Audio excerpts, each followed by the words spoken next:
Hi, thank you for joining me for this session of lecture. So in this session, we are going to talk about the principle of modern modular coordination. My name is Izami, and let's start our discussion on this topic with this definition. So if we define each of the words in the topic, so the first word is modular.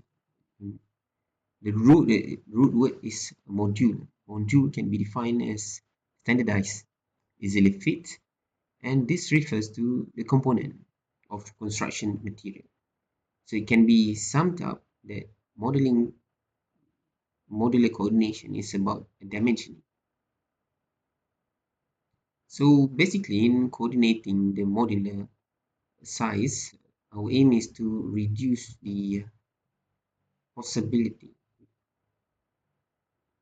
reduce the possibility or the needs to trim or shape the materials in order to fit into the construction layout. And hence, we are reducing wastage or component and wastage of time and labor.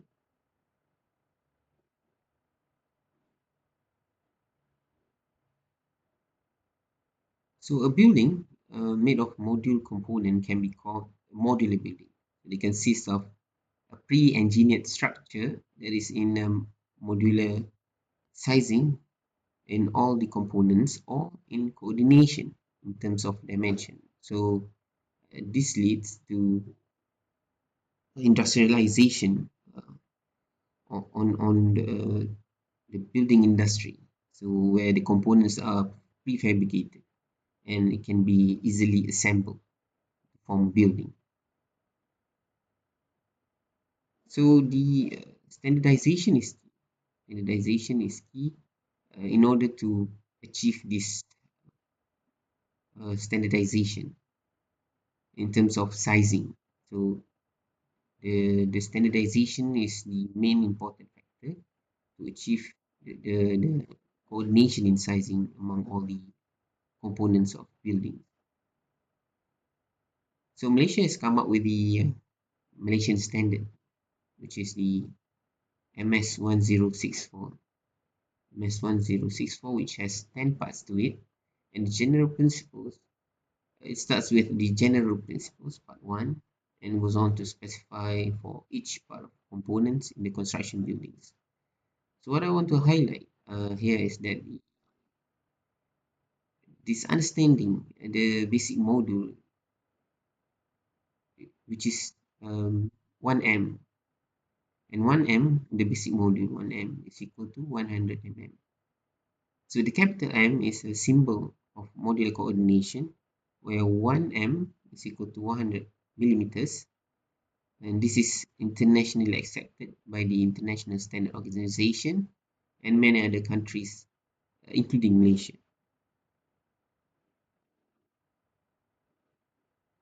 So by basically coming out with this standard, such as the MS1064, which in line with the international standards, so we are coordinating the sizes in terms of uh, basic module. So whatever the design is, it should be in coordination of the basic module. Uh, that term will be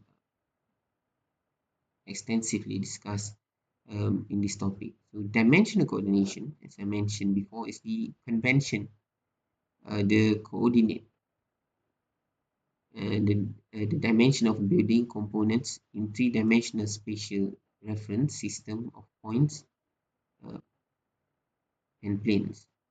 So basically, DC dimensional coordination is a convention for the coordination and dimension of buildings. So it's a convention where all the participants are in mutual understanding. Convention or coordination where we coordinate the dimension of the building components in terms of lines, planes, and the position. So DC, dimensional coordination, or the coordination itself, is essential because it simplifies design and documentation. and also allow uh, the implementation of computer techniques. So, because the dimension is a bit coordinated, where the sizing is coordinated to fit each other, so it simplifies the design, the documentation of the design, and also implementation of computer techniques. From that, we can achieve the optimum efficiency in manufacturing the components. And then we also avoid wastages, and we reduce the non-standard or dimensionally incompatible components in assembly. So basically, we are optimizing the sizing of components so it can fit each other. So there will be less adjustment on site or adjustment on site. When you order, the parts can fit into the layout.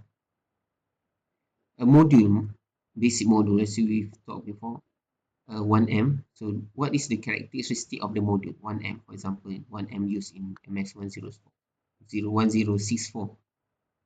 So it is small enough. It should be small enough. It is also should be ergonomically designed to promote efficiency. For example, the 100 mm, so you can do incrementation of 100 mm, 100, 200, 300, and so on. But so you can reduce by inches like 25 mm, 50 mm. So the incremental is ergonomically designed to promote efficiency. And then the module should be industry friendly features that suitable for the manufacturer machinery and suitable for the all the other items components within the building structure. So all the manufacturer are able to adopt this module in their design during the manufacturing of the product. And also the most important one is that it should be internationally accepted, that our product is made from Malaysia, it can be used in overseas other parts of the world because the sizing is internationally accepted and the module is coordinated. So only the condition can be applied to the design of the building design of the components. And in terms of installation technique, so modular coordination can be applied to design, to the design and to the parts of the building, components, and also towards installation. So modular coordination can be adopted in this four main aspect of building construction or any construction. Uh, I would also like to highlight that 1M is equal to 100 mm, 100 meters, which is small, hence allows for more independence in setting up the dimensional design, the dimension of the design. With the incremental decrementation, the increment of dimension is very small, so designer, the manufacturer has the free space, the independence in design components within. They have the liberty to design. They have the flexibility to design because the basic module is very small. So uh, the five concept of modular coordination. This is the concept, the basically the concept of modular coordination. What modular coordination consists of, or what it is aimed to. So the first one is the use of module. So you need to have a basic module. For Malaysia, we have 1M, which is accepted all around the world. And then a reference system to define coordinating spaces and zones for building elements and for the components which form them. So a reference system, which we will take a look in MS1064, whether you are starting the reference guideline from the, for example, the measurement of model coordination starting from the face of wall, for example, that's the reference system. Next, after you establish the reference system, you need to have the uh, rules for defining the preferred sizes. So basically, modular coordination suggests you the sizes. What are the sizing that is preferred? This is disseminated throughout the stakeholders, the players in the industry, so they can have that idea that, oh, they need, for example, they need to design a door of these sizes because it is preferred by the modular coordination. So the architect would adopt their door in their design, so they know what is the size of the opening for the door, or for example, the preferred sizes for column. So they know the column height, what is the incremental height. Let's say the client want a 5 meter height, ceiling height. So they know that, the 5 meter is in line with the modular coordination, and also the product is available on the market. So preferred sizes need to be defined by the modular coordination. And also the rules for sizing building components in order to determine their work size. So what is the size of component, and what is their work size, so how much space they need. So that need to be specified by the modular coordination. And also the rules for uh, locating the building elements within the reference system. So these are all the rules that, the uh, lay out the basis of modular coordination. So all the players in the industry, the architect, the manufacturer of the prefabrication products such as column, walls, windows, and so on, they have this idea of what is the acceptable sizes, preferred sizes, how they come together in the design. So what is the benefit of going through this hassle of coordinating your dimension? So the first one, you improve productivity. So basically, there is a lot less cutting. So you don't need to cut your tiles. There will be less cutting of tiles, so because the architect can arrange the tile sizes based on the floor area, which is in modular coordination, and also in standardization, and then promote industrialization. So basically, manufacturer can come up with a prefab product. So this promotes more industrialization. We can produce many more rather than something that need to buy to be cast in situ on site. And then less wet work. There's a lot less wet work on site, such as concreting or cutting false work on site. So modular coordination promotes these four elements. These are the benefits.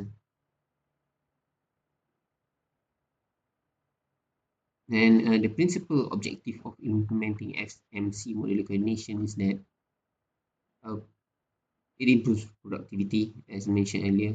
It aims to improve productivity. So if you are reading through the MS1064, so basically in mind you have that concept that these are to improve the productivity by reducing the wastage. You want to reduce wastage, and then want to improve the installation process. The components are more fit, and there's less adjustment on site, and then of course when it is well fitted to the openings, and you would it will be a lot more, the finishing will be higher quality.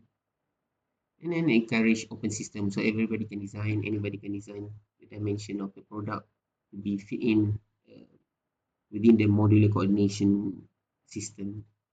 So if you want to design a product, so you know what are the preferred dimension, so it can be easily adopted. Right? So next, in the next slide, we're going to take a look at the MS1064 in details. So the all the parts we are going to run through. So you can also read through in details on each part for a deeper understanding. But basically, in this topic, we want you to be able to convert a conventional measurement, for example, 2,500. What is the value in terms of modular coordination. So that's our aim. So in the exam, usually we aim to test you for if you are being given a drawing. So what is the value of each dimension in modular coordination. So that will be all for this video. See you in the next one.